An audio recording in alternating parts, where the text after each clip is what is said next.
Hoje eu tô fazendo uma fogueira aqui com meu pai, tá muito legal. Nós tentamos pegar um peixe, não conseguimos. Mas vocês pegaram já? Apostem aí. Então, galerinha, a fogueira tá ali, ó. Fogo. Não é pra só churrasco, é só uma fogueira pra se esquentar, ó. Daí, ó, lá o mar. Não pegamos nenhum peixe, só vimos um morto. Mas aí tava podre, né? Não dá pra pegar. Derrubamos um monte de minhoca, bolacha, carne. Vamos mostrar o peixe morto. A gente consegue ver.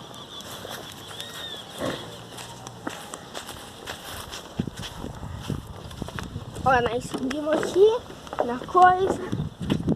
Acho que não tá mais ali. Acho que já afundou. Não tá, né?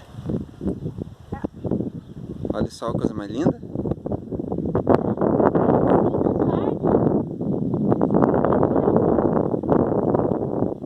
Parece que tá querendo voar, não sei. Pra lá tá. Pra ir pra lá é pra chover? Não, não vai chover. E é um mar. Que mar? É um rio.